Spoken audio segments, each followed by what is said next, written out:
Assalamualaikum, good morning. Good morning everybody and welcome to Jio Pakistan. After quite a few days, हम खुद भी miss करना start हो गए थे, सिचुएशन ही ऐसी बन गई थी तो लेकिन हमारा और आपका साथ तो रहा, लेकिन जिस एनवायरनमेंट में होते हैं वो कहीं खो गई थी and we are so happy to be back into that. पता नहीं था कि कब आएंगे। सिचुएशन तो अब भी जाहिर है हमारी अफवाज पाकिस्तान हाई अलर्ट पे हैं, दुश्मन की एक एक मूवमेंट को नोटिस किया जा रहा है, नोट किया जा रहा है, लेकिन एट द सेम टाइम हम यहाँ इस तरह और इसलिए वापस आए हैं अपनी नॉर्मल सेटिंग में क्योंकि हम जिंगोइज़म नहीं करते, हमें वॉर हिस्टीरिया नहीं है, हम जंगी जुनून में मुब्तला नहीं है, हम अमन पसंद लोग हैं, हम अमन चाहते हैं और हम ये भी चाहते हैं कि हम भी पुरअमन तरीके से सुकून से रहें और हमारे हमसाए भी। अच्छा, थोड़ा सा एक एग्जांपल ना, केस इन पॉइंट अगर आप लेना चाहें तो वो हमारा शो ही देख लें। मतलब हम बड़े एक रिलैक्स्ड मैनर में आपको दिन की जो खबरें होती हैं, जो तबसरा होता है, वो सब कुछ आपके सामने रख लेते हैं और बीच में कोई फन एलिमेंट्स भी हों तो वो भी डाल देते हैं। लेकिन even people like us, we were forced to talk about something entirely different because obviously पिछले एक हफ्ते में पाकिस्तानियों इंटायर नेशन के दिमाग पे और कोई चीज़ थी ही नहीं कि ये क्यों हो रहा है और ये क्यों हुआ है, और ख़ास तौर पे गलत बेबुनियाद एक्यूजेशंस पे अगर आप पे हमला हो तो उसका एक और लेवल का एक फ्रस्ट्रेशन और गुस्सा होता है, लेकिन उसका जवाब हमने बखूबी बड़ी अच्छी तरह वक्त का तकाज़ा होता है और हम कहेंगे कि हमें इस तरफ जाने के लिए हमारे दुश्मन ने फोर्स किया, हमें नहीं, मजबूर किया। एज़ इन पाकिस्तान को जवाबी कार्रवाई के लिए हमारे दुश्मन ने मजबूर किया और आई एम श्योर कि उसको करारा जवाब भी। और पता है क्या, हम ये करारा मुंह की खाई जवाबी वार हमें कहते हुए ना एक सेकंड थॉट ज़रूर आती है, बिकॉज हम ठीक है बेहतरीन कारकर्दगी हम ये जंग जीत गए हैं, लेकिन बड़ी ह्यूमिलिटी के साथ बड़े ही सोबर अंदाज में हम ये कहेंगे भी, बताएंगे भी और ज़िंदगी में फिर अपनी तरक्की के सफ़र को जारी रखते हुए आगे बढ़ना चाहेंगे। अच्छी बात की है, हाउएवर वो मुंह की खाना वाली टर्म ना वो फिट आ रही थी। देखिए आई एम सॉरी, जब फिट आए कोई टर्म तो उसको यूज़ कर लेना चाहिए।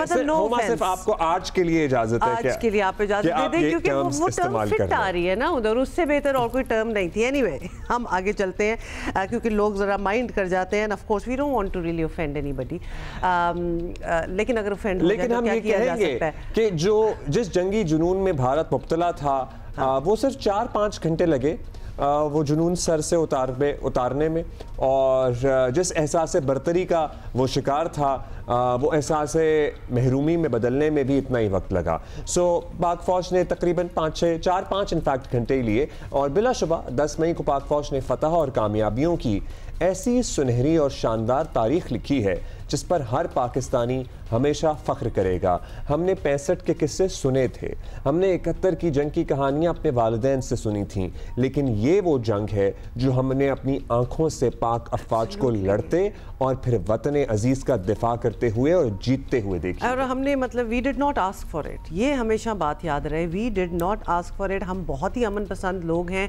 और एक नेशन है, ये जंग हम पे मुसल्लत की गई, लेकिन ऑब्वियसली वही वाली बात है ना कि जैसा आप हमसे बात जिस टोन में बात करेंगे उसी टोन में आपको जवाब भी मिलेगा। तो it was as simple as that. अच्छा जी, DGISPR lieutenant general Ahmed Sharif ने कल रात 10:30 बजे प्रेस कॉन्फ्रेंस की और जंग से मुतालिक तमाम तफसीलात जो हैं उनसे आगाह किया। ऑब्वियसली एक इंटरेस्ट भी बहुत होता है और ख़ास तौर पे एक सच्चाई जाननी होती है हमें कि एग्जैक्टली क्या हुआ था, जो कि हमें इस प्रेस कॉन्फ्रेंस से पता चल गया। और air vice marshal Aurangzeb Ahmed और वाइस एडमिरल राजा रब नवाज भी मौजूद थे। DGISPR lieutenant general Ahmed Sharif ने कहा कि अफवाज पाकिस्तान ने कौम से किया गया वादा पूरा कर दिया और बेगुनाह मासूम शहरियों को शहीद करने का हिसाब चुका दिया। अल्लाह के शुक्रगुजार हैं जिसने हमें फतह दी। उन्होंने साफ कहा कि जंगबंदी की पेशकश हमने नहीं, भारत ने की। The world saw it. Pakistan ने भारतीय जारियत और हमारे शहरियों के बेहमाना कत्ल पर इंसाफ और इंतकाम का वादा किया था। अल्हम्दुलिल्लाह पाकिस्तान की मुसल्लह फ़ौज ने ये वादा पूरा किया। लेट मी से it very clearly and put it on record, Pakistan never requested.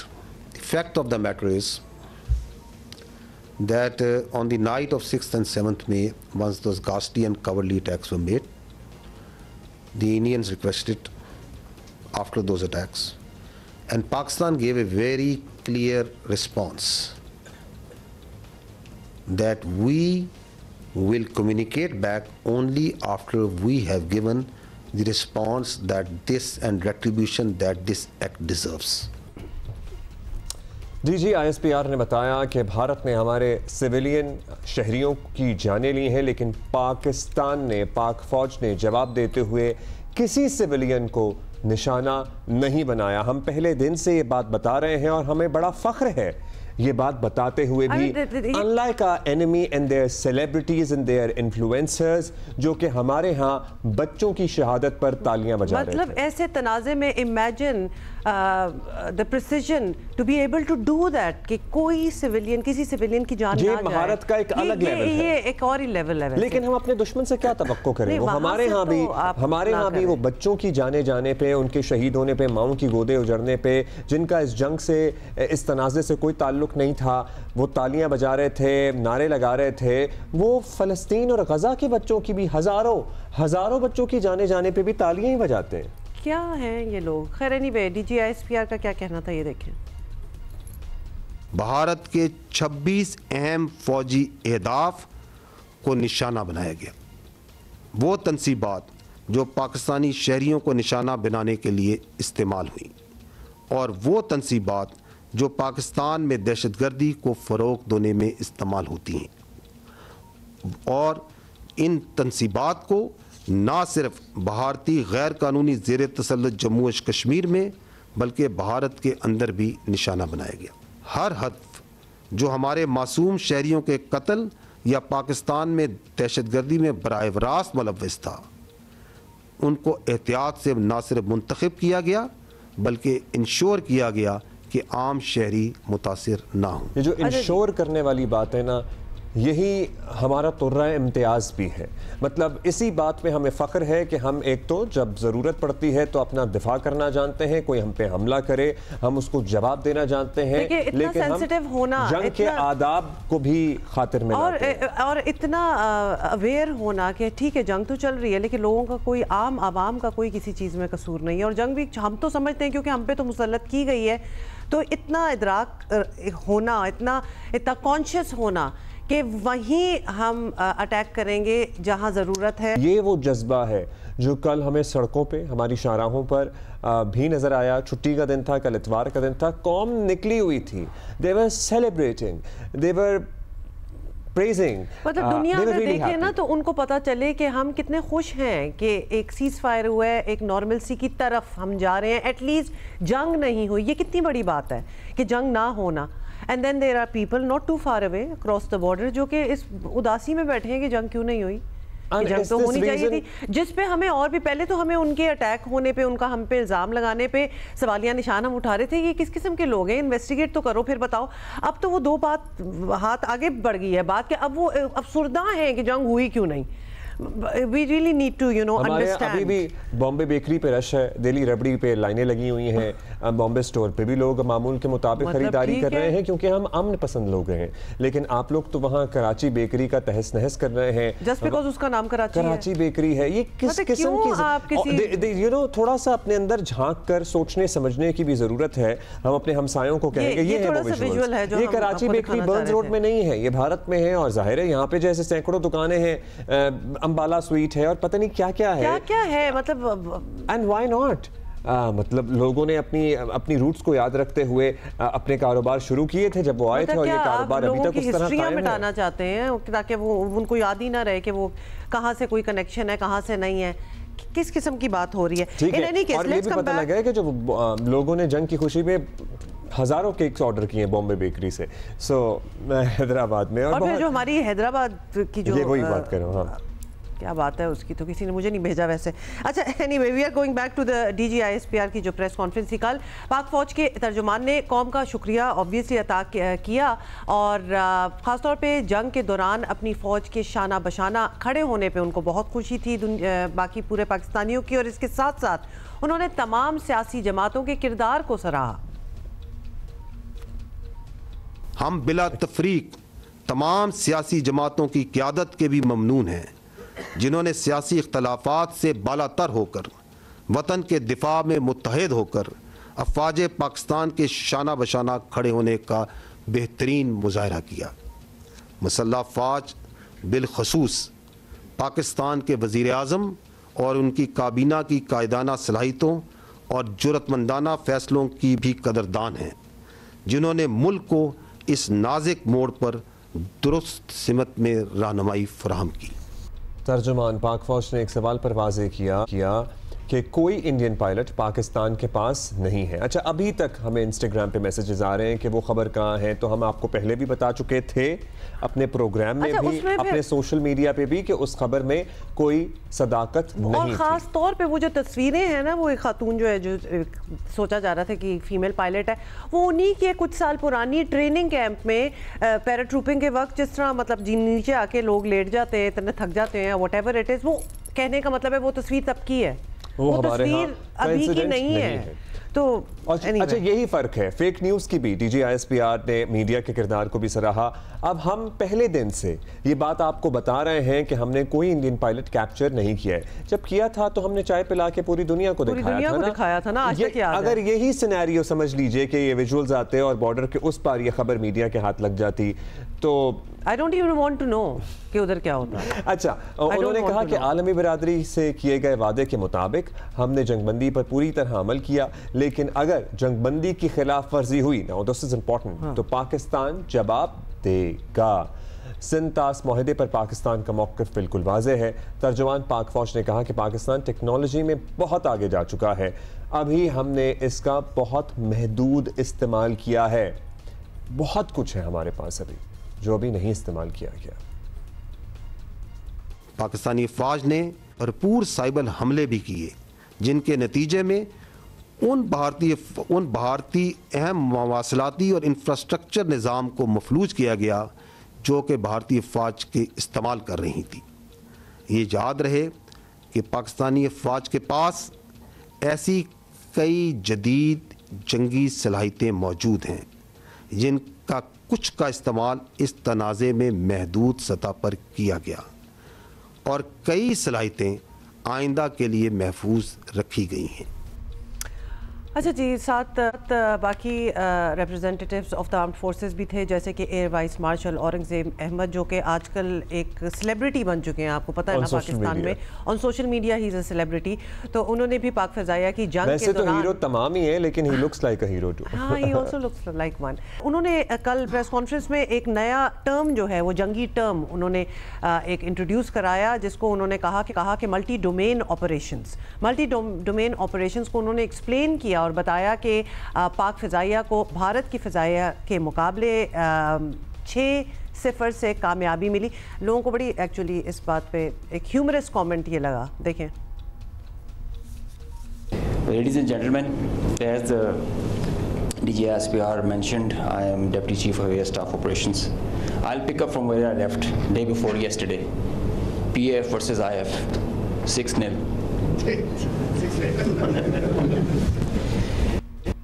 मतलब अगर स्कोर ही रखना है तो it is how it is, मतलब यही स्कोर है। आई वंडर कि वो किस दिल से। ऑन द कॉन्ट्ररी, जिस तरह भारत में आपको पता है जब उनसे राफेल तैयारी गिरने से मुतालिक पूछा गया उनके एयरफोर्स के फ़ज़ाइया के नुमाइंदों से, कोई वाज़े जवाब नहीं क्या था। वो कहते हैं हाँ हमने भी कुछ डाउन किए हैं, तो किसी ने फिर सहाफ़ी ने पूछा जी नंबर बताएं, कहते हैं बस कुछ मतलब कि आपको कुछ नहीं पता। अच्छा जी, अब हम अपने साइलेंट गाय की बात करेंगे। वाइस एडमिरल राजा रब नवाज साहब ने बताया, इनका हैशटैग है ना साइलेंट गाय, खुद भी उन्होंने। और अच्छा, ही वाज सो विटी, ये सारे बड़े विटी हैं, तो उन्होंने अपने साइलेंट गाय पे भी उन्होंने एक कमेंट पाक बहरिया जंग के दौरान पूरी तरह तैयार थी और दुश्मन को पता था कि हमने इसकी एक एक हरकत पे नजर रखी हुई है। यही वजह है कि इसे हमारे पानियों की तरफ आने की जुर्रत ही नहीं हुई।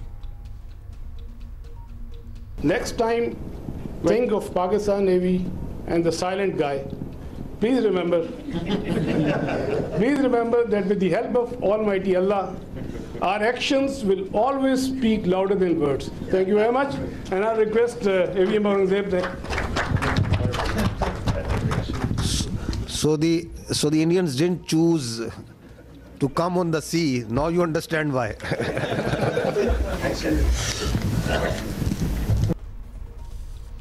पाकिस्तानी कौम जो अमन से प्यार करती है, जंगबंदी पर जश्न मना रही है। पाकिस्तानियों ने पाक फ़ौज की फतह पर कल यौम तशक्कुर मनाया। नारे लगते रहे। और एक बड़ी पेशरफ्त ये हुई है कि अमरीकी सदर डोनाल्ड ट्रंप ने मसला कश्मीर हल कराने की ख्वाहिश का इजहार किया है। अमरीकी सदर ने ट्वीट किया कि अगर कश्मीर के तनाज़े का कोई हल निकल सकता है तो वो दोनों मुल्कों के साथ काम करने के लिए तैयार है। पाकिस्तान ने भी इसका खैर मकदम किया है। और खैर हम भारतीय ब्रीफिंग की बात करें क्या? जी बिल्कुल, मीडिया ब्रीफिंग में भारतीय एयर मार्शल जो थे उनसे जब राफेल तैयारों के हवाले से सवाल किया गया तो उन्होंने कहा कि नुकसानात लड़ाई का हिस्सा होते हैं। अच्छा जी, ये सारी चीज़ें we can actually go on और हम सारे क्लिप्स वगैरह आपके साथ शेयर कर सकते हैं, लेकिन लेट्स टॉक अबाउट इट। और लिटरली ये हमारी तरफ से तो चंद घंटों का ही जवाब था। इस लड़ाई पर घंटों बात हो सकती है, क्योंकि देखिए इट्स अ मेगा सक्सेस। ये कामयाबी इतनी बड़ी है कि लिटरली इस पे वैसे बात होनी चाहिए। मगर एट द सेम टाइम हम यहाँ पे अपनी कौम को याद कराना चाहेंगे कि अब हम में एक नया जज्बा आया है ना। हम ज़रा हमारा मूड भी अपलिफ्टेड है। हम ज़रा एक अलग अंदाज से बात भी कर रहे हैं, चल भी रहे हैं, बिहेव भी कर रहे हैं। अब इसको हमने पॉजिटिव एनर्जी में कन्वर्ट करना है। हाँ। अब हमने इसको मुल्क की तरक्की और पर्टिकुलरली माशी तरक्की में अपनी तमाम तवानाइयाँ सर्व करनी है।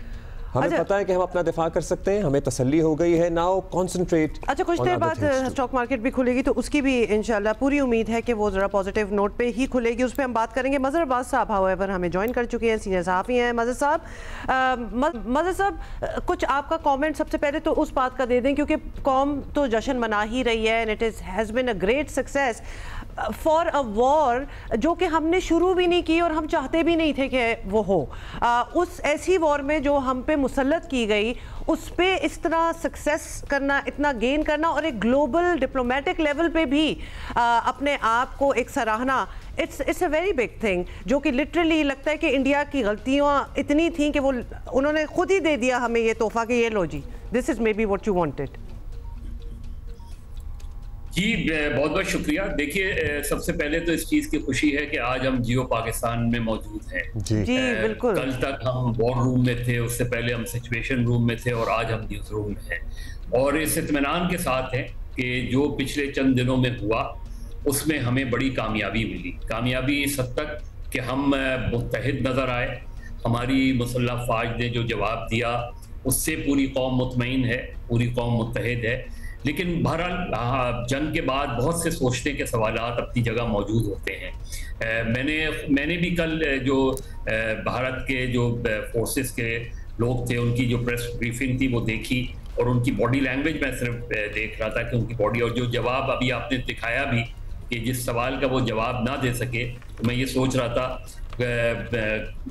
कि वो आखिर क्या वजह थी जिसकी वजह से वो नुकसानात अपने नहीं दिखा पा रहे थे, ना बता पा रहे थे, और ना उनकी तरफ से जो उन्होंने हमारा नुकसान किया है उसको भी नहीं बता पा रहे थे।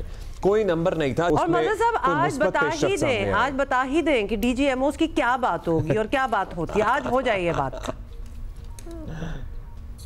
देखिए अभी तो मेरा ख्याल है कि हमें बहुत ही अलर्ट रहने की ज़रूरत है, क्योंकि जो वहाँ हुकूमत है और जो वहाँ के वज़ीर आज़म हैं उनका जो माइंडसेट है उससे हमें बहुत ज़्यादा होशियार रहने की ज़रूरत है।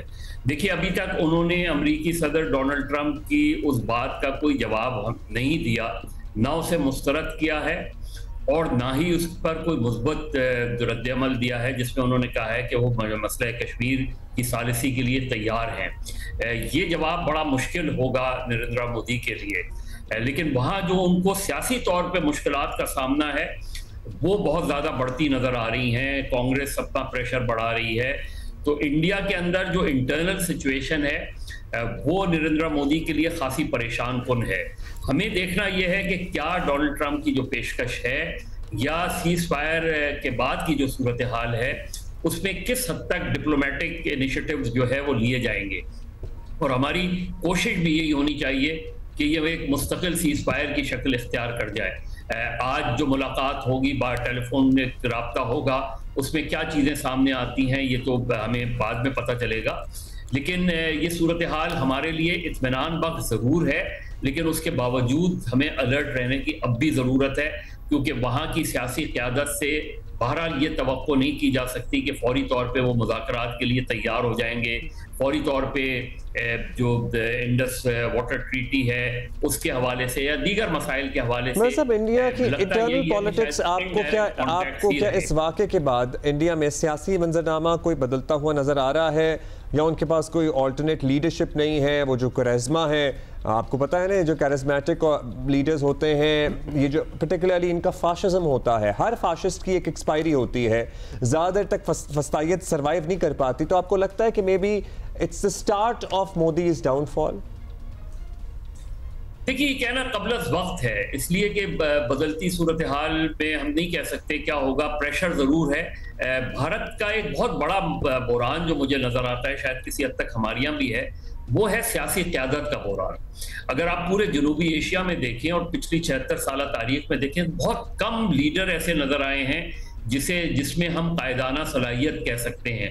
मुझे इंडिया में वाजपेयी के बाद कोई ऐसा लीडर नज़र नहीं आता जिसमें वो कायदाना सलाहियत हो, यानी पोस्ट 47 में तो बिल्कुल ही नज़र नहीं आते। तो भारत का एक बड़ा सियासी बुरान ये है कि वहाँ क़यादत नहीं है। क्या राहुल गांधी वो क़यादत प्रोवाइड कर सकते हैं? ये अभी टेस्ट करना बाकी है, क्योंकि उन्हें बहरहाल सियासी तौर पे कांग्रेस को कामयाबी नहीं मिल रही। लेकिन डेफिनेटली जो हाइप क्रिएट की बीजेपी ने और इंडियन मीडिया ने, वो जाहिर है उसकी बौखलाहट हमें कल से नजर आ रही है। जो चीखो पुकार है इंडियन मीडिया पे अपनी हुकूमत के खिलाफ, वो नजर आ रही है। साहब, बल्कि we wanted to bring you to that, क्योंकि वहां भी कॉल्स फॉर अकाउंटेबिलिटी बहुत हो रही हैं कि दावे इतने बुलंद किए गए और फिर एक अटैक कर दिया गया, नो प्लानिंग। मतलब आहिस्ता आहिस्ता ये उनमें सीपन होती जा रही है इनटू द सेनर वॉइसेस, और खासतौर पे वो आवाजें जो कि क्वेश्चन कर सकती हैं कि भाई अब आप एक एक्सप्लेन करें, can this lead to a vote of no confidence against the Prime Minister? मतलब ये इतनी बड़ी चीज हो सकती है कि शायद उनको हिला दे।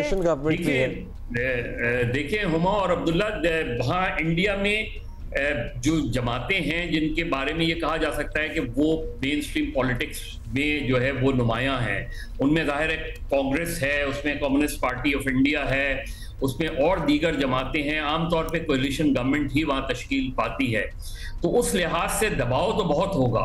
देखना यह है कि अब पार्लियामेंट में आके मोदी क्या जवाब पैदा, जो सवालात उनसे उठाए गए हैं, वो पहलगाम पे उठाए गए हैं सवालात, वो उन पर उठाए गए हैं कि जो ऑपरेशन सिंदूर है, जो सीज फायर है, उसके बारे में उनसे सवाल किया गया है। साहब, जाहिर है वहाँ पे कंट्रोल्ड मीडिया तो है ही, उन्होंने जो डिसेंटिंग वॉइसेस थी, जो हकाइक पेश कर रही थी, उनको भी ब्लॉक कर दिया, ना सिर्फ ब्लॉक कर दिया, सब कुछ बंद हो गया, मुकदमे भी हो गए। लेकिन इंटरनेशनल मीडिया को तो आप हकाइक बयान करने से नहीं रोक सकते। और वो जिस तरह आज भी आप देख लें, मुख्तलिफ अखबारों की हेडलाइंस हैं, आर्टिकल्स हैं, एनालिसिस हैं, डिफेंस एनालिस्ट हैं। अब ये आपको लगता है कि भारत में ओवरऑल जो तासुर मोदी ने बनाया हुआ है उसी पे वो खुश होते रहेंगे, या ये चीजें मुतासिर करेंगी अल्टीमेटली? जी बिल्कुल करती है। अगर आप देखें, आप CNN को देखें, BBC को देखें, उनकी इंडिपेंडेंट रिपोर्टिंग को देखें, ग्राउंड पे उन्होंने जो रिपोर्टिंग की है उसको देखें, तो उससे बहुत वाज़े तौर पे नज़र आता है कि इंडिया के लोग भी इस मामले में डिवाइडेड नज़र आते हैं। जो मैंने कमेंट्स उधर उनके सुने हैं, उन लोगों के, लोग भी नहीं चाहते थे कि जंग हो, लोग भी नहीं चाहते थे कि इस तरह का, और आज वो सवालात और ज़्यादा शिद्दत से वहाँ जो है किए जाएंगे। और जो हमें नज़र आता है, चाहे पार्लियामेंट हो या पार्लियामेंट से बाहर हो, इंडियन पार्लियामेंट से, वहाँ हमारे लिए जो आगे बढ़ने का रास्ता है, जिस तरह भी हमने स्टॉक एक्सचेंज ऊपर गई है, वो ये कि हमने अपनी दिफाई सलाहियतों का मुजाहरा किया। हमने अभी फिल्म नहीं दिखाई, सिर्फ ट्रेलर दिखाया है। लेकिन हमें जो आगे बढ़ने का रास्ता है, हमें एक मजबूत माशी कुव्वत बनने के लिए इक़दाम करने होंगे, हमें एक सियासी इस्तेहकाम लाने के लिए इक़दाम करने होंगे। ये वो चीज़ें हैं जो यूनाइट करती हैं, ये वो चीज़ें हैं जो आगे लेके जाने का रास्ते प्रोवाइड करती हैं। तो हमने एक एग्जाम्पल सेट कर ली, हम रिटेलिएट किया है, हमने एक्ट नहीं किया, दुनिया को ये पता है। और पहलगाम के वाक़े के बाद जो है हमें बहुत इस लिहाज से वो फ़ायदा हुआ है कि हिंदुस्तान को ना कोई एविडेंस दे सका दुनिया को, क्योंकि उसको जिस तरह की सपोर्ट वो समझ रहा था उस तरह की सपोर्ट नहीं मिली। सवालात बहुत मिले उससे कि भाई कोई शवाहिद बताएं, कोई ऐसी चीज़ बताएं जिसकी बुनियाद पर आप ये बात कर रहे हैं। और ये भी बड़ा सोचने का सवाल है हुमा और अब्दुल्ला कि पहलगाम के वाक़े के बाद इस शिद्दत का रद्द-ए-अमल जो आया है, माजी में आप देखें बहुत बड़े बड़े वाक़यात हुए हैं, लेकिन जिस तरीके से भारत ने अटैक किया वो वहाँ वो सवालात ज़रूर उठाए जाएंगे। हालांकि वहाँ का मीडिया जो है, हमें 95% मीडिया जो है वहाँ का हमें ये नज़र आता है, मासवाए प्रिंट के, हमारे कुछ दोस्तों के, या इलेक्ट्रॉनिक मीडिया में चंद एक लोगों के, वरना जनरली भारत का मीडिया जो है वो बिल्कुल एक जंगी जुनून में हमें मुब्तला नजर आता है। इसीलिए वहाँ चीखें निकली हैं, इसीलिए वो वहाँ चीख रहे हैं अपनी हुकूमत पे कि आपने क्यों सीज फायर किया। और ये बात भी अब साबित है कि सीज फायर की दरख्वास्त वहाँ से हुई, वहाँ पाकिस्तान, कल जो हमारे फौजी तर्जुमान DGISPR ने बातें की हैं, उससे ये बात वाज़ेह हो रही है। जाहिर है कभी कोई ये बात करता है कि हमने सीज फायर की दरख्वास्त नहीं की, तो वो पूरे एतमाद से ये बात कर रहे हैं। अब देखना ये कि अमेरिकन्स, इसके बाद अमेरिकन्स किस हद तक डिप्लोमेटिकली पाकिस्तान और इंडिया के दरमियान मुज़ाकरात करवाने में कामयाब होते हैं। जाहिर है इंडिया में इस वक्त एक डिफीटेड जो सेंटिमेंट्स है, एक डिफीटेड एलिमेंट है, वहाँ बीजेपी बहुत ज़्यादा अंडर प्रेशर है, क्योंकि बीजेपी की पूरी पॉलिटिक्स ही एंटाई पाकिस्तान पर बेस करती है। ऐसा ही है। उनको क्या वो अपनी पॉलिटिक्स को रिव्यू करेंगे, ये जरा मुश्किल नजर आता है। वो तो इम्पॉसिबल है। बहुत शुक्रिया वाजिद साहब फॉर बीइंग विद अस। आज आपने दोबारा में बहुत सी चीज़ें एक्चुअली समझा दी, बट इंट्रोस्पेक्शन एक होना बहुत ज़रूरी है ऑन आइदर साइड और डेफिनेटली ऑन देयर साइड। और वाजिद साहब ने जो एक बात की ना, उस पर वापस जाना चाहिए कि did the action what happened in Pahalgam require such an overkill reaction, मतलब उस बात पे पाकिस्तान पे अटैक कर देना, Does it even make sense? अच्छा जी, आपको पता है कि हमारे नौजवान, जिनका खास तौर पर DGISPR साहब ने जिक्र भी किया, जिन्होंने साइबर फ्रंट भी, साइबर एक तो वो थी ना जो हमारी फौज जो अटैक कर रही थी, साइबर अटैक, एक है मीडिया, सोशल मीडिया, हमारे नौजवान जिन्होंने अपने जो है ना वो संभाल के जिन्होंने अपने तय भी बहुत सी भारतीय वेबसाइट। अच्छा, and can we just say कि अगर वो विनिंग और लूजिंग वाली बातें हो रही हैं, बाकी सब कुछ तो छोड़ दें, लेकिन सोशल मीडिया पे डेफिनेटली पाकिस्तान वन, क्योंकि एक ज़बरदस्त किस्म की मीम फैक्ट्री जो है वो जारी हुई थी।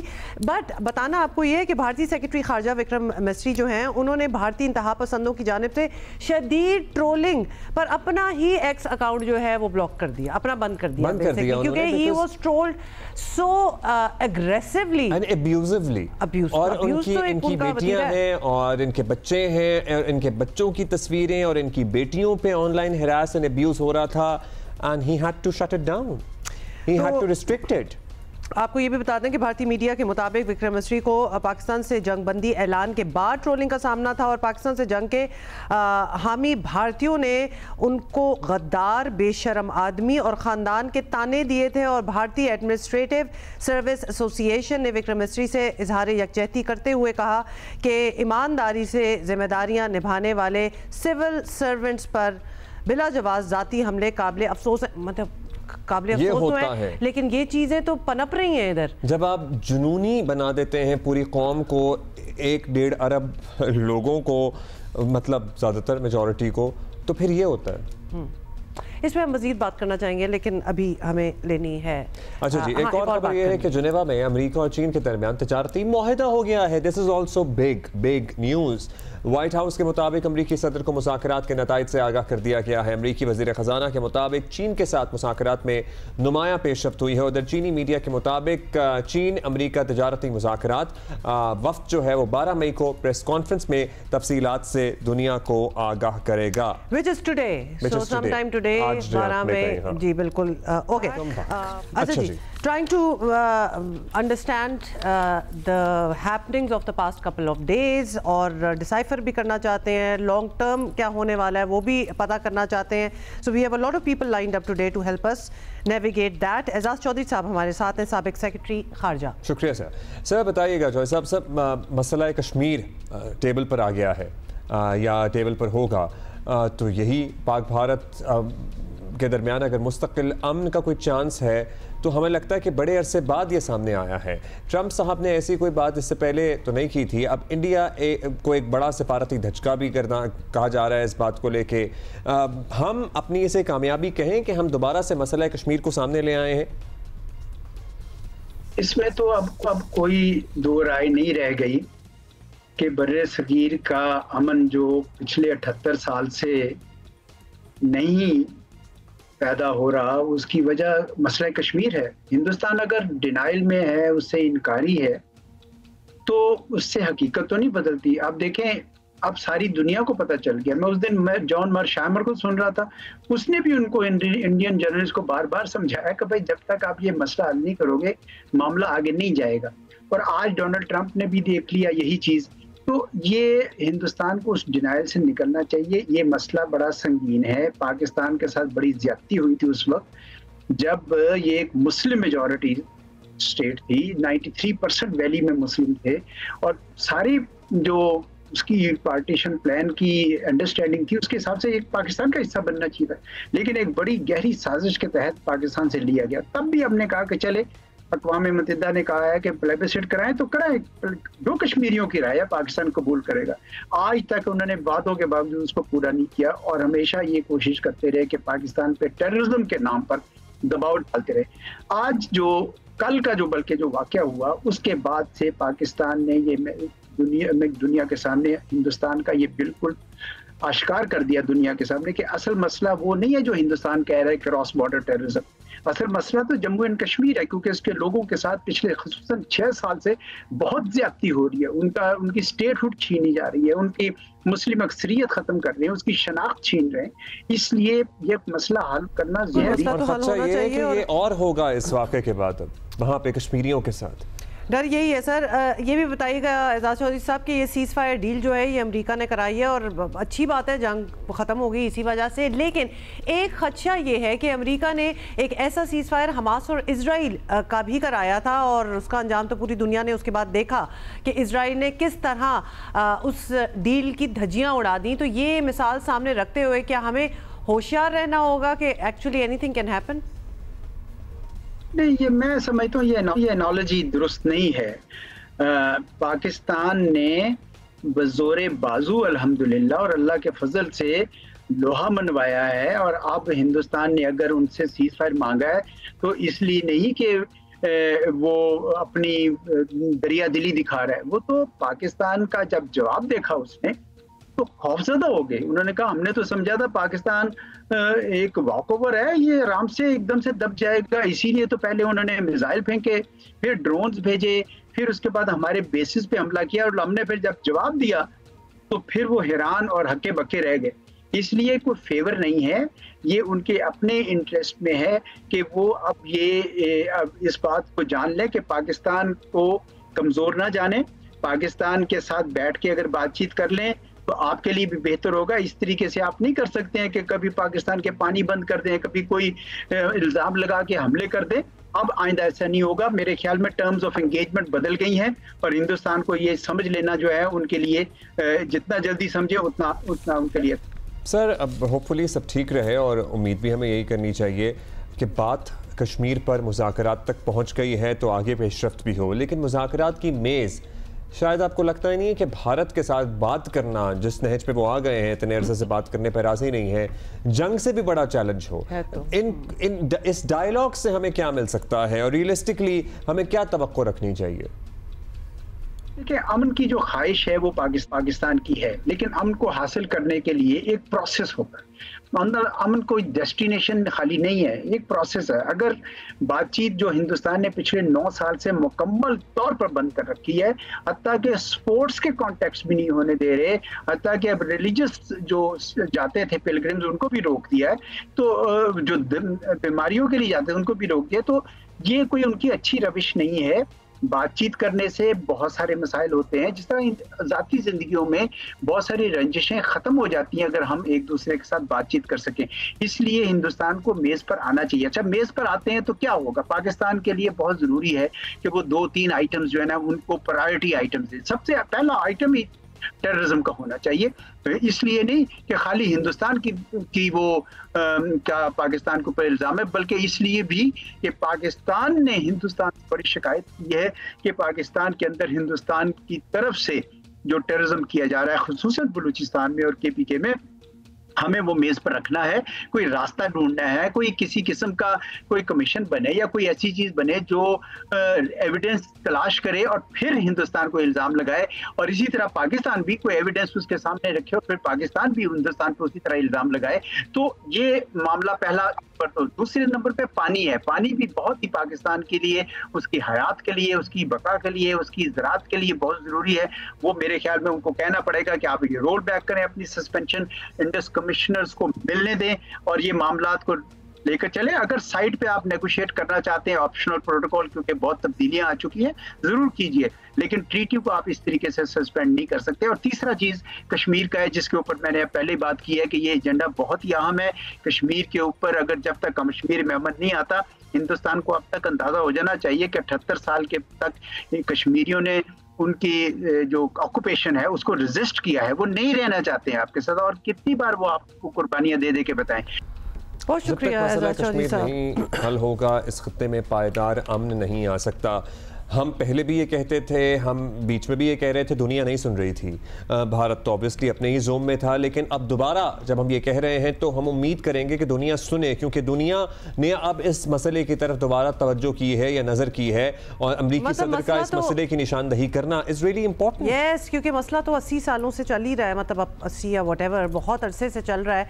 तो शायद इन द न्यू वर्ल्ड चल रहा है। हाँ एग्जैक्टली, न्यू वर्ल्ड ऑर्डर में शायद ये बात नीचे चलेगी और लोगों को, बहुत सी दुनिया को, हमें तो भूलता ही नहीं है, लेकिन वो दुनिया को शायद ये ना याद हो, लेकिन इस सारी जंग में जो एक चीज़ हुई है वो ये एक टॉपिक बन गया है, इन द सेंस जिसको होना ही चाहिए था, but something that needs to be resolved, और इसकी इंपॉर्टेंस जो है उसका पता चल गया। एब्सोल्युटली उमा, आप ठीक कह रही हैं। और इतनी ज़्यादा भारत की पैदर पे नाकामियों के बाद इतनी सबसे बड़ी सिफारती नाकामी तो ये है कि मसला कश्मीर, जहां उसने अपनी कोशिश की वजह से दबा दिया था, और अपनी हेजमनी के जोम में ये सब कुछ कर बैठा, और अब दोबारा से वो मसला रीसर्फेस मतलब वो लिटरली इस ना ट्रे पे उठा के रख के ना सामने दुनिया के रख दिया। व्हाट अ फेल मैं कहूँगी आप लोगों के लिए। वैसे अच्छी बात है, इस पे बात होनी चाहिए, इस पे वापस आएंगे, लेकिन we have other things to talk about. बड़े दिनों बाद आज हम जरा PSL की बात कर लें, क्योंकि पाकिस्तान और इंडिया के दरमियान जंगी सूरत हाल की वजह से आपको पता ही है कि PSL मुलतवी करना पड़ा था, लेकिन अब PSL इंतज़ामिया और फ्रेंचाइजेज में जो बाकी मैचेस रह गए थे वो कराने पर सलाह मशवरा हुआ है, और ज़राए बता रहे हैं कि अब PSL 10 PSL X के 8 मैचेस के लिए फैसला चंद घंटों में ही हो जाएगा। और ज़राए के मुताबिक बाय द वे ये मैचेस जो हैं ये वापस पाकिस्तान आ जाएंगे, रावलपिंडी और लाहौर में होंगे, जबकि फाइनल जो है वो लाहौर कदाफी स्टेडियम में खेला जाएगा।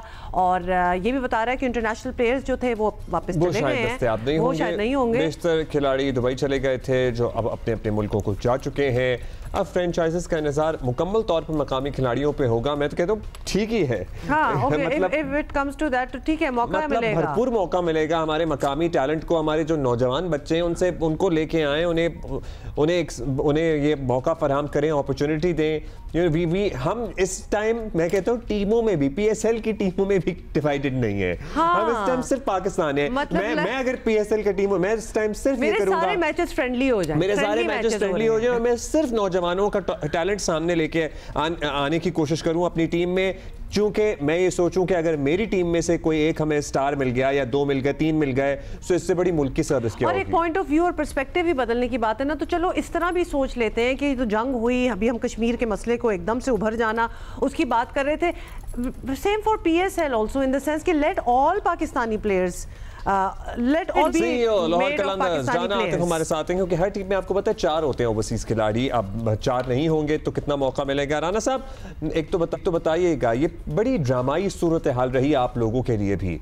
टूर्नामेंट हो रहा है, फिर मैचेस शिफ्ट हो रहे हैं, फिर टूर्नामेंट दुबई शिफ्ट हो रहा है, कैंसिल हो रहा है। Were you all worried for your players, especially foreign players? वो तो कह रहे होंगे हम कहाँ आके फंस गए, क्या सेंटिमेंट था, जरा पहले तो ये बता दें।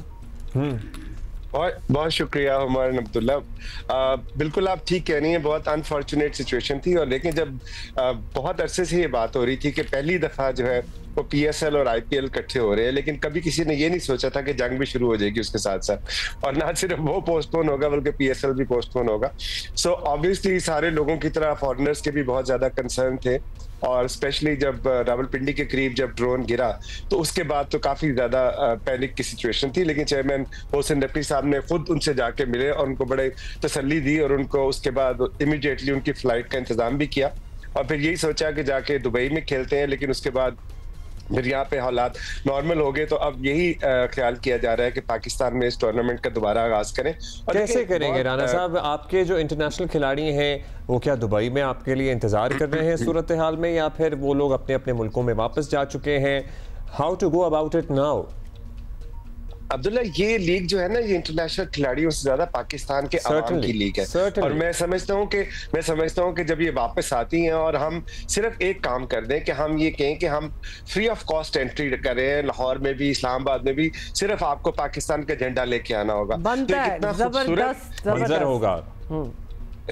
बिल्कुल सही बात, इतना खूबसूरत मंजर होगा। और बाकी रही बात इंटरनेशनल प्लेयर्स की, ऑब्वियसली एक ऐसे माहौल में वो वापस गए हैं कि जिसमें काफी ज्यादा पैनिक सिचुएशन थी, और उसके बाद फिर वो अपने अपने घरों को भी गए हैं, लेकिन कुछ प्लेयर्स अभी भी अवेलेबल हैं। बट इंपॉर्टेंट ये है कि हमारी लीग कंप्लीट हो और हमारे फैंस को जो खुशियां भारत ने रोकने की कोशिश की थी वो दोबारा उन्हें मिल सके। जबरदस्त आइडिया आपने दिया, और हम अपने प्लेटफॉर्म से भी इसको बिल्कुल पुश करेंगे, प्रमोट करेंगे, भर दें स्टेडियम्स, मुफ्त कर दें, and let it become PSL Pakistan का हम तो कहेंगे जीते हैं, व्हाटएवर पीपल वांट टू से, मतलब इसको अगर कंपाउंड कर दें 50% ऑफ द सीट्स तो आप ऐसे ही करते हैं आवाम के लिए, बाकी 50% पे जो आपने करना है वो कर ले। खुशी को हमें अच्छा लगा। So yes, अच्छा अब बताइए रूल्स एंड रेगुलेशंस भी, अगर कोई भी इंटरनेशनल खिलाड़ी दस्तयाब नहीं होगा तो उसमें फिर कुछ रूल्स में भी तब्दीली करनी पड़ेगी, तो क्या होगा? आप समझते हैं कि अगर कोई भी ना मिले फॉर इंस्टेंस, तो हम सारा अपना टैलेंट हमारा इतना है कि हम करा लेंगे और तमाम टीमें जो हैं वो बन जाएंगी इमर्जिंग प्लेयर्स से आ सकते हैं? इमर्जिंग प्लेयर्स के लिए तो बहुत ही जबरदस्त एकदम से मौका निकल आया। देखिए अब्दुल्ला, सबसे इंपॉर्टेंट बात यह है कि जिस तरह की सिचुएशन हमारी क्रिएट हुई पिछले कुछ दिनों में, और जिस तरह पाक फौज के जवानों ने जो कुर्बानियां दी, अब जरूरत इस बात की है कि जो फतह हमें वहां से हमारी जंग में हासिल हुई है वो हम क्रिकेट में भी लेके आए।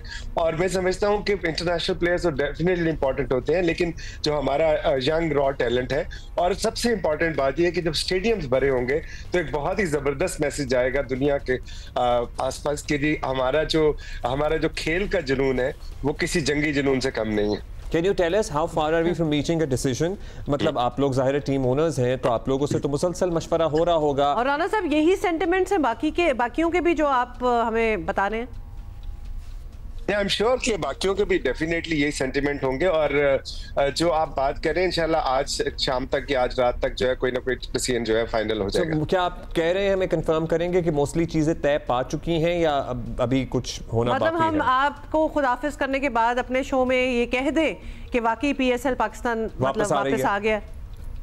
जी 100% कह दें, बिल्कुल पाकिस्तान आएगा, क्यों नहीं आएगा। और डेफिनेटली मोहसिन नकवी साहब ने फाइनल डिसीजन इस पे लेना है। फ्रेंचाइज ने तो इसका इजहार कर दिया है कि हम पाकिस्तान में ही खेलना चाहते हैं और पाकिस्तान के जैम पैक क्राउड के अंदर खेलना चाहते हैं। चलिए जी, होपफुली ये मंजर हम जल्द चंद दिनों में वापस अपने स्टेडियम से बराह रास्त नशर कर रहे हैं। उसके बाद राना साहब ये भी बता दें, पॉइंट्स टेबल जो हम देख रहे हैं और इस वक्त हमें लाहौर कलंदर 4th नंबर पे नजर आ रहा है, तो अब हम वापस आएंगे तो आपको लगता है कि ये पॉइंट्स टेबल भी ऊपर नीचे हो जाएगी? वो एक मैच बचा हुआ है हमारा अभी डू एंड डाई वाला। या अब्दुल्ला, ये आपका और हुमा का कसूर है, ना आप हमें छोड़ के लाहौर में जाते और ना हमारी ये सिचुएशन होती, ना हमें बारिश आ लेती। ये बारिश की वजह से ऑब्वियसली कुछ थोड़ा सा चीजें ऊपर नीचे हुई, लेकिन अभी भी हमारा एक मैच बाकी है और मैं समझता हूँ कि इम्पोर्टेंट है हमारे लिए, और इंशाल्लाह वो जीत के हम प्लेऑफ में जाएंगे और फिर दिखाएंगे दुनिया को कि कलंदर्स क्या कर सकते हैं। इंशाल्लाह ऐसा ही होना चाहिए। राना साहब, thank you and best of luck for being with us. आप आए हमारे साथ और ये अच्छी खबर दी कि PSL will come back to Pakistan, will resume rather, मतलब कम बैक टू पाकिस्तान में हो रहा था, मतलब बीच में हो रहा था, तो मतलब हो ही समझ गए ना? हां समझ गए ना, विल रिज्यूम। ओके, बस और इंशाल्लाह रावलपिंडी में भी और लाहौर में भी जब मैदान सजेगा तो फिर दुनिया देखेगी, और हम ये चाहेंगे कि IPL भी रिज्यूम हो जाए और आप अपनी जिंदगी में आगे बढ़े, हम अपनी जिंदगी में आगे बढ़े। हम इन लोगों में से नहीं है जो मतलब बिला वजह बस पकड़ के बैठ जाए, जी क्या है? बिला वजह अच्छा, एक और दुश्मन की बुराइयां आपकी मुलाकात करानी है, चाहे उसका बुरा, हाँ, और एक और शख्स से मुलाकात करनी है, वो भी उन लोगों में से नहीं है कि पकड़ के ही बैठ जाएं। जी, सफारती माशी जंगी हर महाज पर भारत को पाकिस्तानियों ने टफ टाइम दिया, लेकिन सोशल मीडिया पर जाएं तो यहाँ तो कोई मुकाबला ही नहीं था बाय द वे, क्योंकि मीम्स के मुतालिक हम आपको बताते ही रहे हैं और हमसे बेहतर किसी ने कोई मीम्स नहीं बनाए। मतलब हमारा ह्यूमर का लेवल दुनिया हैरान रह गई है कि how actually that is our second nature also. जब टेंशनें बढ़ जाती हैं ना हमारे पाकिस्तान में, तो हम अपने ह्यूमर पे बहुत रिलाई करते हैं और that is how we go through a lot of things और difficult times and tough situations. मतलब हमारे वज़ीर दिफा का भी आप लेवल ऑफ ह्यूमर कभी आप देख लिया करें। उस दिन वी वर लाइव जंग चल रही है, बट उसमें भी वो कोई ऐसा कमेंट जरूर करेंगे आपसे गुफ्तगू के दौरान कि आप हंस पड़ेंगे। So अभी हम इसी पे बात करेंगे। You know, it's very important to have the ability to laugh at your own self. ये बहुत है, मतलब लोग इसको कहते हैं बड़ा सेल्फ डेप्रिकेटिंग ह्यूमर होता है, ये वो, हम बाकियों को भी जुगल लगा देते होते हैं, सुना देते होते हैं, लेकिन हम साथ साथ अपने ऊपर भी हंसते हैं। एक नौजवान यूट्यूबर है, इन्फ्लुएंसर है, कंटेंट क्रिएटर ज़्यादातर कहा जाता है। कंटेंट क्रिएटर है जिसने आते ही ऐसा कंटेंट बनाया कि मतलब it was decent, It was hilarious. It was relatable. It was relatable. मतलब जो कैरेक्टर्स वो सामने लाते थे, there is nobody जो उन कैरेक्टर्स से ना मिला हो, ना एक्सपोज हो। हर खानदान में कोई ऐसा कैरेक्टर उसमें होता कोई बिलो द बेल्ट बात नहीं है। ये बड़ा मुश्किल होता है क्योंकि ह्यूमर में ना आप बड़ा अच्छा, बड़ा इजीली डिट्रैक्ट कर जाते हैं, करते हैं हमारे यहाँ लोग। मतलब इसमें आप वो ह्यूमर है जो आप पूरे खानदान के साथ बैठ के देखें, एंजॉय करें। एब्सोल्युटली। तो आपको जी मिला रहे हैं अब्बास रज़ा बुखारी से, यूट्यूबर हैं, कंटेंट क्रिएटर हैं और बड़े ज़बरदस्त काम करते हैं, लेकिन ख़ास तौर पे ये जंग के तनाज़र में कुछ उन्होंने वीडियोस कंटेंट जो क्रिएट किया वो हम सारों को बड़ी अच्छी तरह समझ आया। कैसे हैं अब्बास आप? कैसे हैं अब्बास? इंडिया पाकिस्तान टेंशन में आपको पता है बहुत कुछ हो रहा था, बहुत कुछ लिखा भी जा रहा था, बहुत कुछ कहा भी जा रहा था, लेकिन आप एक अलग ही एंगल लाए और आपने इंडिया को एक बदमाश बुली की तरह देखा। बताइएगा, आप ज़ाहिर है हर मौजू पे कोई ना कोई नया आइडिया लेके कंटेंट बनाते हैं, इस सिचुएशन में ये आइडिया कहाँ से आया?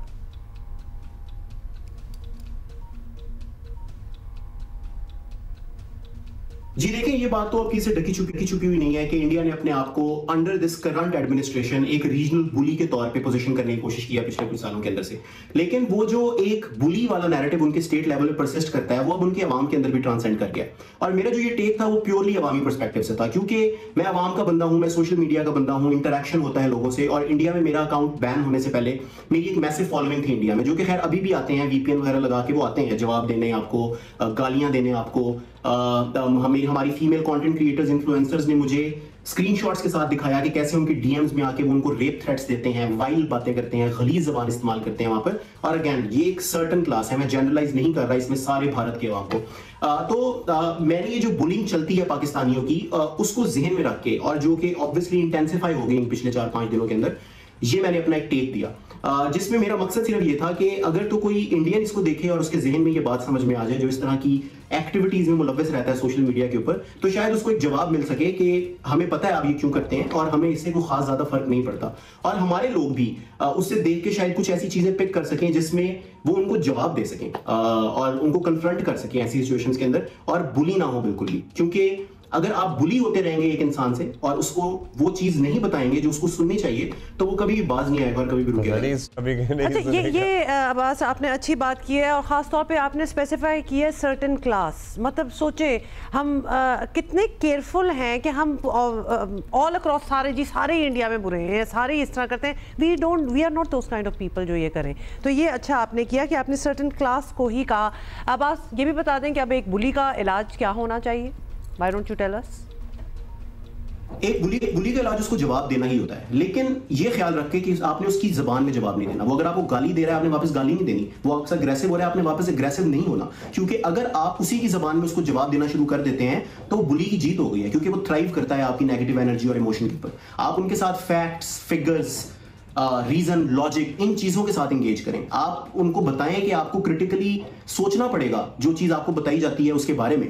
जो आपका स्टेट स्पॉन्सर्ड मीडिया अपनी गवर्नमेंट का नैरेटिव पुश करते हुए आपके अंदर एक डिल्यूजन ऑफ इनविंसिबिलिटी थोपी जा रहा है, आपके दिमागों के अंदर इंजेक्ट किए जा रहा है, वो किस तरीके से गलत है। आप दुनिया की 5th लार्जेस्ट इकोनॉमी बन गए हैं, आपने बहुत बिलियन डॉलर्स की IT एक्सपोर्ट्स शुरू कर दी हैं, आपने बहुत प्रोग्रेस कर लिया है, हम पीछे रह गए हैं आपसे। लेकिन इसका मतलब ये तो नहीं कि आप हमें ऐसे वाइप आउट कर देंगे और आपका जब दिल चाहेगा आप हमें मलिया मेट कर देंगे। ये इस तरीके से दुनिया नहीं चलती। आप अपने बाकी दुनिया की मिसालें भी देखेंगे तो आपको ये चीज समझ में आएगी। और आपने जब इतनी तरक्की कर ही ली है तो आप इतने ऑब्सेस्ड क्यों हैं हमारे साथ? आप क्यों हमारी जान नहीं छोड़ते? आप तो फिर बड़ी ताकतों से जाकर पंगे लेना। आप अभी तक हमारे साथ फंसे हुए हैं जो आपके मुताबिक बिल्कुल खत्म होने वाले हैं, तबाह होने वाले हैं, वर्ज ऑफ डिस्ट्रक्शन के ऊपर है। आप उनको बताएं कि जो मसाइल आप हमें आके गिनवाते हैं सोशल मीडिया के ऊपर, वो मसाइल आपके मुल्क के अंदर भी हैं। जो वहां पर माइनॉरिटीज की, मुसलमानों की, दलित्स की मॉब लिंचिंग होती है, क्या वो दुनिया से ढकी छुपी है? जो वहां पर सेपरेटिस्ट मूवमेंट्स चल रही हैं, जो आपके बॉर्डर्स, दूसरे बॉर्डर्स के ऊपर टेंशंस हैं, क्या वो दुनिया से ढकी छुपी हुई हैं? आप अपनी हुकूमत से ये तो पूछें कि इन मसाइल का आप क्या कर रहे हैं और आप कॉन्स्टेंटली क्यों हमें सिर्फ पाकिस्तान के खिलाफ हेट पैडल करते रहते हैं और पुश करते रहते हैं? क्योंकि उनके पॉलिटिकल मोटिव छुपे हैं उसके पीछे। लेकिन उनको ये बताना जरूरी है कि आपको एक बबल के अंदर धकेला जा रहा है। ये डिल्यूजन ऑफ इनविंसिबिलिटी आपके अंदर डाल के ना आपको आइसोलेशन का शिकार किया जा रहा है। रीजन के अंदर तो आप आइसोलेट हो ही चुके हैं, लेकिन आहिस्ता आहिस्ता आप दुनिया के अंदर भी शायद आइसोलेट हो जाएंगे अगर आप इसी डगर के ऊपर चलते रहे। तो ये सब आपने करना है, लेकिन आपने अपनी जबान में जवाब देना है। आपने अपनी ग्रेस मेंटेन कर रखते हुए ये जवाब देना है, क्योंकि आप जब उनसे बात कर रहे हैं आप रिप्रेजेंट कर रहे हैं अपने एथिक्स को, अपनी वैल्यूज को और अपने मुल्क को। तो एक बुली का जवाब उसको जवाब देना है, लेकिन अपनी ज़बान में। और आपने जो पॉइंट आउट किए ना चीज़ कि भाई आप इतने हमसे आगे निकल गए थे, जो कि आप माशी एतबार से निकल भी गए, तो why are you still obsessed with अस?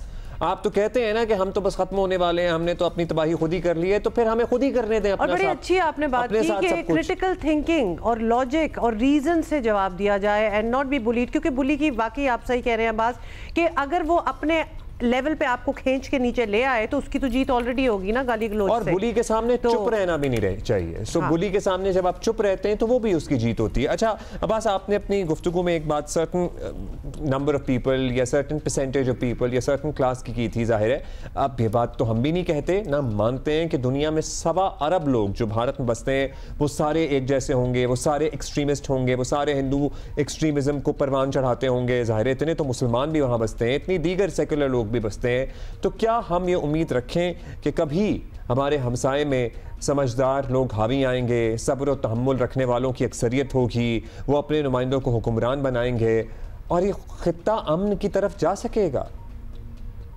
मैं बिल्कुल इत्तेफाक करता हूं आपकी इस बात से और मुझे इस बात का यकीन है कि 1.25 अरब की आबादी का इतना बड़ा मुल्क है, वहां पर बिल्कुल सब लोग ऐसे नहीं हैं। बिल्कुल ये एक सर्टन क्लास है जो मैंने शुरू में भी कहा था, जो कि ब्रेन वॉश्ड है, जो कि इतनी रैपिड और एग्रेसिव जान के बनाई गई है, एक एजेंडा के जरिए बनाई गई है अपने मफादात को, सियासी मफादात को पुश करने के लिए। सब लोग वहां पर ऐसे नहीं है। वहां पर वॉइसेस ऑफ रीजन मौजूद हैं जो इसी प्रोपेगेंडा को मुसलसल बस्ट करती रहती हैं। ध्रुव राठी एक इतना बेहतरीन इंडियन यूट्यूबर है जिसकी आप वीडियोस जाकर देखेंगे तो आपको समझ में आएगा कैसे वो इन आइसोलेटिंग नैरेटिव्स को और ये जो एक तफरीक पैदा करने वाले वहां पर नैरेटिव्स हैं उनको तोड़ता है मुसलसल।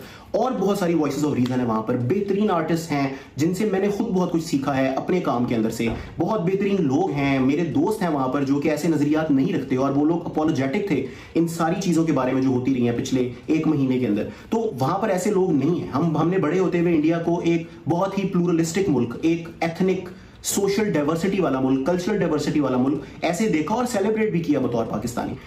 लेकिन वो चीज खो गई पिछले 10 से 15 सालों के अंदर। लेकिन अगर आप देखेंगे कि अभी भी जो उनकी रूलिंग पार्टी है उसकी तीसरी हुकूमत है, मुसलसल तीसरी हुकूमत है भारत के अंदर, लेकिन इस वक्त उनके पास वो मेजॉरिटी नहीं है जो कि उनके पास पहली दफा थी, बल्कि उसके करीब करीब भी मेजॉरिटी नहीं है। तो आहिस्ता आहिस्ता ये नैरेटिव्स टूट रहे हैं, बस्ट हो रहे हैं, क्योंकि ऐसे नहीं हो सकता कि आप इंफॉर्मेशन ब्लैकआउट करके और इतनी बम्बार्डमेंट ऑफ फेक न्यूज और इंफॉर्मेशन करके आप बस लोगों को शीप बना देंगे, ठीक है, या आप उनको माजरत मेरी जुबान गधा बना देंगे जो कुछ नहीं सोच सकता। ये एक ऐसा दौर है जहां पर फ्री फ्लो ऑफ इंफॉर्मेशन है, लोग इंटरनेशनल मीडिया भी देखते हैं, लोग सब कुछ देखते हैं अपनी आंखों से और वो लोग समझ जाते हैं कि कौन सी चीज हमें जबरदस्ती पढ़ाई जा रही है और कौन सी चीज हकीकत है। तो मुझे इस बात का यकीन है कि दोबारा अमन जरूर कायम होगा, वहां पर ऐसी आवाजें वापस पावर में आएंगी जो कि पाकिस्तान के खिलाफ नफरत को ही पूरी भारतीय नेशन की आइडेंटिटी नहीं बनाएंगे, बल्कि उनके अपने मुल्क की तरक्की और प्लस इलाकाई तरक्की को एक प्रायोरिटी के तौर पर देखेंगे। मुझे यकीन है तो हम करेंगे, दुआ करेंगे कि ऐसा हो, क्योंकि अमन is all we want ultimately. जाहिर है, और इंडिया में अगर टॉप 4-5% की दौलत आप निकाल दें तो फिर आप बाकी आवाम का हाल देखें। ये बहुत अच्छी है बात, आपसे हमें बात करके खुशी हुई। और these are the saner voices that we keep talking about कि सुना दो। You are our favourite content creator, you so funny. लेकिन मतलब कहने का ये है कि सोच समझ के जवाब दें, जवाब ज़रूर दें, लेकिन एवं ही नहीं मतलब कि गली मोहल्लों की लड़ाइयों पे ना जाएं। हमारा लेवल कुछ और है and we need to maintain that. तो लिहाजा लड़ाई में जवाब भी, फायर में भी, सुनाना भी है, टैकल भी करना है, बी स्मार्ट अबाउट इट। तो डेफिनेटली इसमें थोड़ी सी लॉजिक डालें अपनी मीम्स में, और अच्छा ये भी आपको बताना है, हम सीनियर वॉइसेस की बात कर रहे थे, अच्छे यूज करें। भारत की नामवर सीनियर सहाफ़ी हैं आरिफा खानम शिरवानी को जंग के खिलाफ और अमन के हक में बयान देने पर हिंदू इंतहा पसंदों की तरफ से इंतहाई गलीज नफरत अंगेज मुहिम, धमकियों, फहश पैगामात का निशाना बनाया जा रहा है। आरिफा खानम द वायर की सीनियर एडिटर और अवार्ड याफ्ता सहाफ़ी हैं। हिंदू इंतहा पसंदों की तरफ से उन्हें मुल्क दुश्मन, वो तो आपको पता है, वैसे खड़े खड़े कह देते हैं, गद्दार करार दिया जा रहा है। फैक्ट चेकिंग इदारे ऑल्ट न्यूज़ के शरीक बानी मोहम्मद जुबैर के मुताबिक ये हरासानी महज इत्तेफाकिया नहीं है। अच्छा, ये अकाउंट है हिंदुत्वा नाइट नामी अकाउंट है, उससे जारी हो रही हैं ये सारी चीज़ें, जो पहले भी कई मुसलमान सहाफ़ियों को निशाना बना चुका है। और भारतीय पुलिस और हुकूमत की जानिब से कोई बयान सामने नहीं आया है, एक्शन भी नहीं है, बयान ही नहीं आया, तो एक्शन क्या लेना उन्होंने, वो मान ही नहीं रहे। नाकिदीन का कहना है कि ये खामोशी ऐसे हमलों की हौसला अफजाई करती है। प्लीज़ अपने लोगों को तो बचाएं आप। मतलब ये कैसे हो सकता है कि आपका बयानिया उन्होंने रन नहीं किया और उन्होंने एक्चुअली सहाफ़त की जो करनी चाहिए फैक्ट चेकिंग के साथ, और वो टारगेट पे आ गए और अब आप उनको बचाने भी नहीं जा रहे। उनके सरकारी अफसरान को जो जंग के बारे में आके ब्रीफिंग देते हैं, अब अपने अकाउंट्स ब्लॉक करने पड़ रहे हैं, रिस्ट्रिक्ट करने पड़ रहे हैं, तो आप देख ही लीजिए। और भारत किसी का कोई नुकसान नहीं कर रहा है करके, अपना सोशल फैब्रिक तबाह कर रहा है। आप क्या समझते हैं, ये जो हिंदुत्व आइडियोलॉजी वाले हैं, ये क्या समझते हैं कि ये एक दिन जितने ईसाई भारत में बसते हैं, जितने मुसलमान भारत में बसते हैं, उनको कन्वर्ट कर लेंगे? क्या बिल्कुल क्या ये समझते हैं? भाई भारतीय सेक्रेटरी खारजा का हमने इससे पहले जब आपको बता रहे थे विक्रम मिस्री, उन्होंने तो अपना सोशल मीडिया अकाउंट ही बंद करना पड़ा। जो उनके साथ हो रहा था, उनकी पूरी फैमिली को घसीटा जा रहा था। मतलब इंतहा पसंदों ने उनका जीना हराम किया हुआ था, ऐसे लेवल की ट्रोलिंग की है कि उन्होंने अपना अकाउंट ही बंद कर दिया। इजी हो जाए And मतलब it comes from the top. It always हमारे यहाँ भी जहाँ ट्रोलिंग और बदतमीजी और बदतमीजी भी होती थी ना, हम तब भी कहते थे ब्रेन वॉश किया होगा आपको, सलाहियत ही आपकी निकल जाएगी कि आप एक्चुअली राइट और रॉन्ग को में डिसाइफर कर सकें। तो फिर यही होना है कि आप अब हमारे साथ आप क्या करते हैं, हम तो ज़रा हार्डन्ड है, बैटल हार्डन्ड है, आपने अपनों को ही मारना शुरू कर दिया। तो मतलब ये चीज़ें हैं जो इनको देखनी पड़ेंगी। अच्छा जी, कुछ ट्वीट्स। अच्छा, एक अच्छी चीज हुई अब्दुल्ला, इस सारे झमेले में हमने बात नहीं की, एक्स खुल गया, ट्विटर खुल गया। एक्स खुल गया और होपफुली खुला रहे, हुआ तो एक्स मैजिकली ओपन। भरपूर यकजहती और इत्तेहाद का इस कौम ने भी, इसके नौजवानों ने भी मुजाहिरा किया, वो भी काबिल दीद है। मतलब प्लीज इसके बाद एक्स को अब खुला ही छोड़ दें। मतलब अगर ये तोहफा देना है ना कोई कौम को एक और, तो लेट दिस बी, वरना इस पे आपको पता ही है पूरा एक साल बंद, और क्या रीजनिंग दी जा रही थी, ये हो गया तो वो हो गया। आज लगता है कुछ नहीं हुआ कि हमारा एक्स खुला हुआ है। वो तब भी it did not make sense, और अभी भी हमने तो खैर दोबारा सवाल ही करना छोड़ दिया था, लेकिन अब खोल ही दिया तो खुला रहने दें।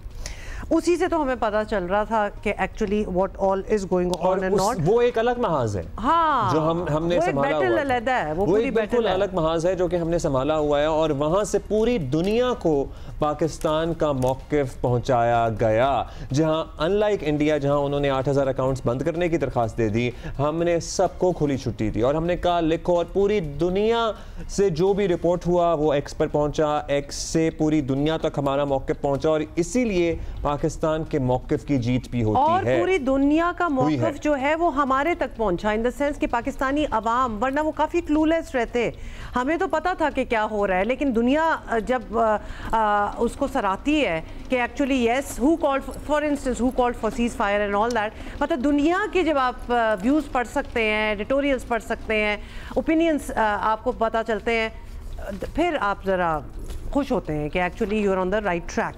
अच्छा जी, किसी से मुलाकात करानी है? हम तो जरा बॉक्सिंग की बात करेंगे और थोड़ी देर पहले हमने क्रिकेट की बात की है and we are glad that we are getting back to our normal topics. और भारत की जो सूरत हाल रही है इस जंग में वो तो आपके सामने ही है, लेकिन दूसरी तरफ भारतीय बॉक्सर्स जो है ना वो भी बड़ा मात खाते हैं पाकिस्तानी बॉक्सर्स। क्यों करते हैं? Why don't you just refuse to, जैसे आप बाकी चीजें रिफ्यूज कर देते हैं कि हमारे आपके साथ क्रिकेट नहीं खेलेंगे और ये नहीं करेंगे, तो बेचारे बॉक्सर्स क्यों मार खाने आ जाते हैं और हारते चले जाते हैं। I feel bad for them. पहले उस्मान वजीर और उसके बाद शहीर आफरीदी के हाथों ये इन्हें शिकस्त हुई है। गुज़श्ता हफ्ते थाईलैंड में होने वाले इस मुकाबले में फाइट थी। शहीर आफरीदी के चैलेंजर तुरजोत सिंह बावा थे जो काफ़ी अरसे से अनडिफीटेड चले आ रहे थे, लेकिन शहीर के सामने 4 राउंड भी नहीं निकाल पाए, नॉकआउट हो गए। शहीर ने यहाँ फतह का जश्न तो मनाया, लेकिन हमारी रिवायत और स्पोर्ट्समैन स्पिरिट नहीं भूले। हारने वाले बॉक्सर को करतारपुर की मट्टी गिफ्ट की। शहीर आज हमारे साथ मौजूद है। How sweet is that. कितने अच्छे हैं शहीर, क्या हाल है? बहुत बहुत मुबारक हो आपको, कॉन्ग्रेचुलेशंस। आप कभी सोच भी सकते थे कि ये वाला मैच आपने बड़े जीते होंगे मैच, लेकिन स्पेशली ये और जिस तनाज़र में हो रहा है जहाँ पाकिस्तान इंडिया के एक जंग छिड़ी हुई है, तो उसमें आपने भी एक जंग जीत ली, मतलब ज़बरदस्त काम कर लिया शहीर। शहीर आवाज़ आ रही है? अच्छा चलें, we will sorry for late joining. नहीं शहीर, अब आपको हमारी आवाज आ रही है क्लियर? आपकी आवाज बिल्कुल ठीक है जी, वंडरफुल। शहीर, हम आपसे सवाल कर रही थी। जी शहीर, मुबारकबाद दे रहे हैं आपको, और आपने भी एक जंग जीती और प्लानिंग भी कर सकते कि यहाँ आपका भी मैच चल रहा हो, वहाँ एक माशाल्लाह पाकिस्तान एक जंग जीत भी रहा हो, तो अगर आप प्लान भी करते तो इतनी खूबसूरती से आपकी विक्ट्री ना शायद होती। How do you feel about it? कि आपने बड़ा खुश किया है पाकिस्तानियों को, अपने आप को भी यकीनन किया होगा। जी देखें,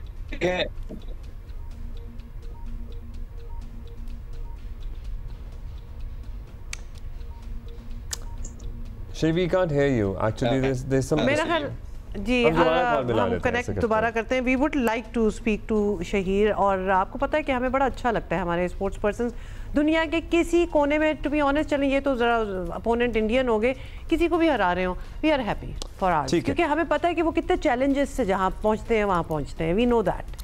अच्छा, अभी हम we'll come back to the market situation. हमारी स्टॉक मार्केट में आज जबरदस्त रिकॉर्ड तेजी, रिकॉर्ड सर्ज और 9.5% इजाफे के साथ स्टॉक मार्केट शुरू हुई। 10,000 से ज़ायद का इजाफा हुआ 100 इंडेक्स में, और इस सूरत हाल में कुछ देर के लिए कारोबार को रोक दिया गया ताकि मार्केट कूल डाउन हो सके।